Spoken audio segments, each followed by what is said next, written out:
Capítulo 6. O acidente. Recolhi-me, e como foi sugerido, me mantive em orações, para que pudesse estar de acordo com as necessidades que encontraríamos no dia seguinte.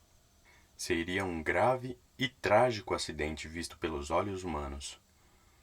Tive uma noite bastante agitada, pois era tudo muito novo e me fazia pensar no que estaria por viver.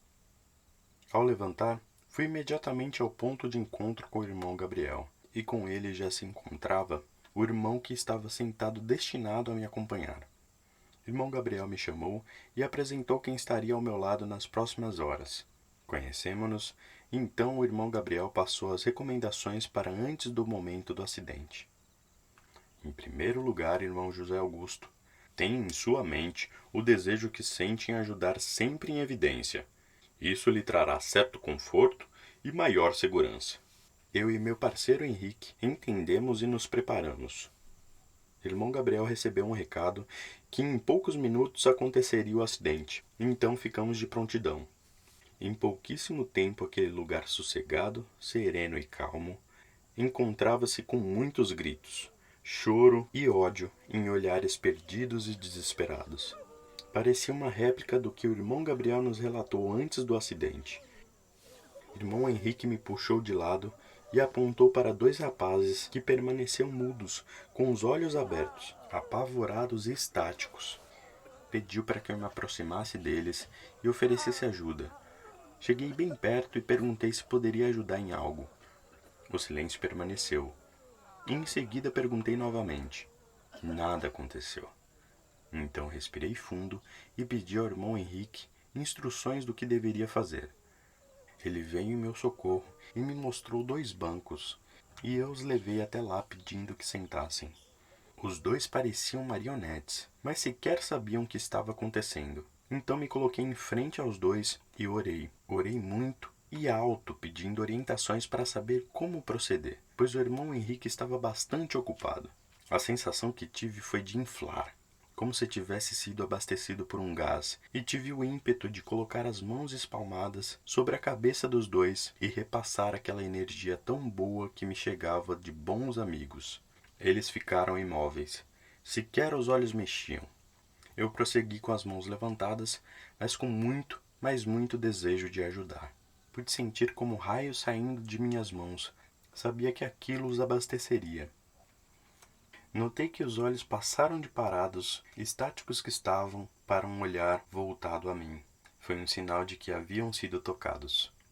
Pude me sentir melhor, e tive certeza de que o alto me auxiliou. Então ousei e perguntei: sentem-se melhores? Ninguém respondeu. Novamente perguntei: sentem-se melhores?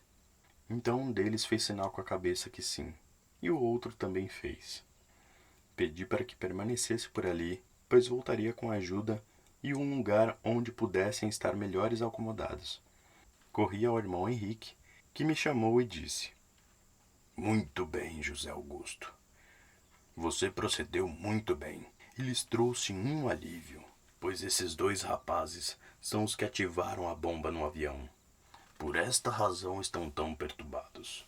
Se veem vivos, mas na sua concepção virariam fumaças junto com os explosivos e nunca mais poderiam sentir o que estão sentindo neste momento. Você foi de grande ajuda a esses irmãos. Sorri, pois este era o meu desejo, e saber que foi feito de acordo me deixou feliz. Pude demonstrar com um grande sorriso que saiu espontaneamente. Enchi-me de coragem, pois queria ajudar mais e mais pessoas. Foi quando vi a irmã Aline com mais 2 ajudantes, e disseram para que encaminhassem os 2 irmãos para a ala destinada a eles. Voltei e pedi que me acompanhassem. Eles foram relutantes e olharam muito desconfiados, mas me seguiram, pois não tinham outra coisa a fazer. Chegamos num local pouco escuro em comparação de onde estávamos, e pude reparar que os outros espíritos que habitavam o local tinham em suas fisionomias muita tristeza, e outros tão fechados que ficava impossível classificar seu estado emocional. Resumindo, passavam um olhar duvidoso. Pude acomodá-los em uma sala. Parecia a sala de aula. Fui saber mais tarde que nesta sala lhe seria revelado onde estavam e por que estavam naquela situação.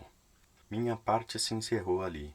Após deixá-los, fui comunicado para voltar ao meu lugar, pois nada mais poderia ser feito por mim e aqueles irmãos.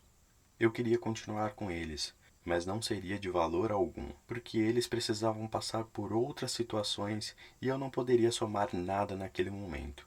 Voltei ao meu lugar e estava com uma sensação muito boa. Não saberia comparar com nenhuma das sensações que tive em vida na Terra.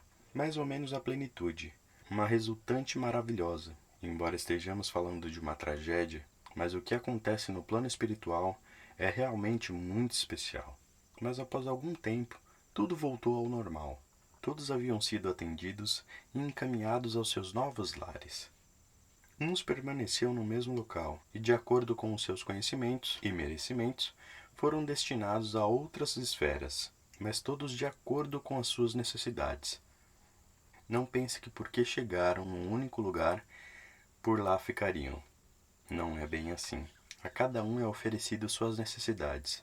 Eu, graças a Deus, já me via livre e mais seguro de estar ali, pois havia encontrado uma maneira de domar um pouco do ódio que se aflorava em mim cada vez que lembrava a vida terrena que havia tido. Cada vez que se lembrava do que deixei de fazer e do que havia feito. Mas Deus, em sua bondade infinita, pôde me mostrar que quando habitei o Lago Negro estava com a necessidade de conhecer o que o Lago Negro tinha para mostrar-me. E depois, quando fui capaz, Deus quis mostrar o quanto posso escolher o que fazer com o meu livre-arbítrio. Como me sentia feliz por ter tido essa oportunidade, e como seria valioso conhecer cada caminho que estava por se mostrar à minha passagem. Eu segui meu ritmo já habitual em minha nova morada. E no dia que se iniciou, já muito calmo, não se lembrava nem um pouco da correria do dia anterior. Fui até a irmã Aline e perguntei se precisava dos meus préstimos, para alguém ou alguma coisa, pois eu havia gostado muito da experiência de ajudar. Fui recomendado a voltar a frequentar as aulas e me abastecer de mais conhecimentos. Era o ideal no momento. Ela pôde perceber a minha cara de insatisfeito e tranquilizou-me dizendo: quando for necessário, eu não esquecerei de chamá-lo, irmão José Augusto. Foi o suficiente para que me sentisse feliz. Segui até a sala onde estava sendo ministrada uma aula de novos irmãos na colônia, falando de suas obrigações, deveres, enfim, estavam recebendo orientações de recém-chegados, quando vi que um dos recém-chegados me parecia familiar. Então esperei a oportunidade e me aproximei dele. Quando cheguei bem perto, tive certeza de que o conhecia e de quem se tratava. Foi um amigo de épocas mundanas que tentava esquecer. Amigo de bebedeiras. Enfim, foi um dos que me deu as costas quando estava sem dinheiro. Quando estava no fundo do poço. E não foi só o abandono. Ele também me difamou. E eu fiquei mais perturbado ainda, por ter sido ele um dos que me desprezou. Seu nome era Renato. E quando me viu de imediato, reconheceu-me. E confesso que sua expressão de assustado também me deixou sem reação.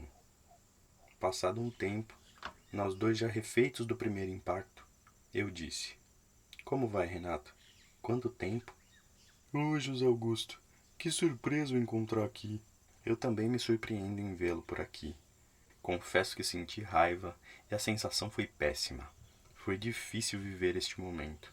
Usei minha respiração e me dirigi ao Renato. Sou muito feliz aqui, Renato, e vou continuar sendo. Não gostaria de falar sobre coisas que ainda me deixam desequilibrado. Gostaria que o irmão respeitasse esse meu momento. Não me rejeite, José Augusto. Hoje sou um outro homem e reconheço os meus erros. Aproveito a ocasião e peço desculpas do fundo da minha alma. Desejo que me perdoe e respeito seu desejo de não falar mais sobre esse assunto, pois a mim também machuca muito lembrar o quanto fui vil com você e comigo. Após ouvir esse relato, me senti aliviado, pois aquela sensação de raiva já havia me tirado da colônia uma vez, e não queria de modo algum que se repetisse. Então voltamos aos nossos lugares e lá permanecemos até o término da aula. Saindo, irmão Renato aproximou-se de mim e perguntou se poderíamos construir uma nova amizade com o nosso reencontro a partir daquele momento, sem falarmos do passado. Eu respirei fundo e, através da respiração, me recompus E respondi: sim, Renato, podemos construir uma nova amizade a partir de hoje. Assim foi, mas cada vez que nos encontrávamos, acredito que assim como para mim, a ele também não foi fácil. Mas com o passar do tempo, tudo se modificou e já nos encontrávamos livres de desafetos ocorridos do passado. Ficamos amigos e juntos fortes. Éramos chamados para resolver situações de suicidas que por lá passavam em situações muito deploráveis e de muita revolta. E nós em conjuntos conseguíamos que esses irmãos tão necessitados recebessem de nós um momento de alento e dele pudessem ter espaço para que seu raciocínio reinasse ao menos por uns instantes. Nas aulas sentávamos juntos. Lembro-me que tivemos que entregar uma pesquisa ao irmão Gabriel e fizemos juntos. Quem diria, hein? O que no primeiro momento me fez temer retornar ao Lago Negro transformou-se em uma linda e sincera amizade. Sempre nos poupando de falar no passado, evitando assim ressentimentos. Essa foi a maneira que encontramos de passar por tudo sem deixar mágoas, construindo o novo com uma mais pura verdade.